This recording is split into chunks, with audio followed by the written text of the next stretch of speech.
సిద్దిపేట జిల్లాలోని ములుగు మండలం ఆర్వీఎం ఆసుపత్రిలో ఒక వింత సంఘటన చోటు చేసుకుంది. వివరాల్లోకి వెళ్తే కొమ్ము కవిత అనే మహిళ శ్వాస సమస్యతో చికిత్స కోసం ఆసుపత్రికి వచ్చారు. డాక్టర్లు ఆమెకు స్కానింగ్ చేయమని సూచించడంతో కవిత స్కానింగ్ గదికి వెళ్లి తన వంతు కోసం వేచి చూస్తున్నారు. అయితే స్కానింగ్ చేయకముందే సిబ్బంది మరో మహిళా గర్భవతికి సంబంధించిన టీఫా స్కాన్ రిపోర్ట్ను కవితకు అందించారు. రిపోర్ట్ చూసిన కవిత కుటుంబ సభ్యులు ఆశ్చర్యపోయి స్కాన్ చేయకుండానే రిపోర్ట్ ఎలా ఇచ్చారంటూ సిబ్బందిని ప్రశ్నించారు. దీంతో అది మరో రోగికి సంబంధించిన రిపోర్ట్ అని తేలింది. ఈ ఘటనపై కవిత కుటుంబ సభ్యులు తీవ్ర ఆగ్రహం వ్యక్తం చేస్తూ ఈ రిపోర్ట్ ఆధారంగా మందులు వేసుకుంటే మా పరిస్థితి ఏంటని నిలదీశారు. ఇలాంటి పొరపాట్లతో రోగుల ప్రాణాలకు ముప్పు వాటిల్లే అవకాశం ఉందని ఆసుపత్రి సిబ్బందిపై ఆగ్రహం వ్యక్తం చేశారు. కవిత అనే పేషెంట్ నీయే అని చెప్పి ఇవ్వడము, ఆమె స్కానింగ్కే వెళ్ళలేదు, అసలు స్కానింగ్ కూడా తీసుకోలేదు, అందులో లోపలికే పిలవలేదు.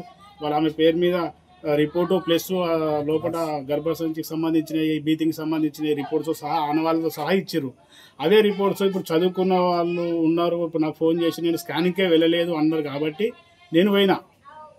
ఇప్పుడు స్కానింగ్కే నేను లోపలికి వెళ్ళాను. మా భార్య నాకు ఫోన్ చేసి నేను నాకు స్కానింగ్కే పోలేదు, నాకు ఫోన్ చేసి నేను స్కానింగ్ చెప్పి నాకు రిపోర్ట్ ఇచ్చానంటే నేను అడావుడిగా వెళ్ళి ఏమైంది అసలు ఏంటి పరిస్థితి అని తెలుసుకునే వరకు ఎవరిలో రిపోర్టు సంబంధం లేని ఎవరిలో వ్యక్తుల రిపోర్ట్లు ఈమెకు ఇచ్చి మెడిసిన్ తీసుకోమని చెప్పి వాళ్ళు అనడంతో నాకు ఫోన్ చేస్తే నేను పోయి వాళ్ళ డాక్టర్లను నిలదీసి గట్టిగా అడిగితే అది వేరే కొంచెం మిస్టేక్ అయింది అది అని చెప్పి సమర్థించుకుంటారు.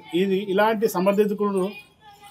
ఇప్పుడు హాస్పిటల్లో ఉన్న వ్యక్తులు ఎంతమంది ప్రాణాలు చెలగాటలాడతారు.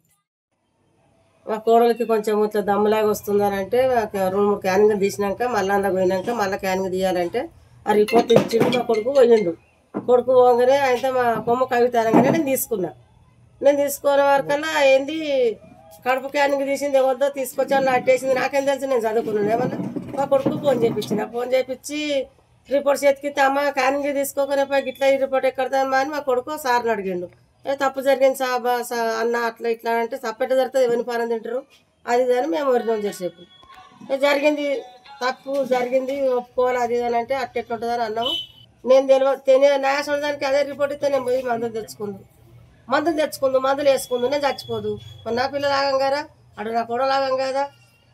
కోడలు దయ్యపట్టుకే వాడు చదువుకునేపట్టుకే వాడు చేసి మాట్లాడే చూసి వదిలి పెట్టిండు. తప్పు జరిగిందంటే ఇలా ఇది తప్పు జరిగింది, రేపు ఇంకోటి జరుగుతుంది, మరి ఎవరి పానం తింటారు.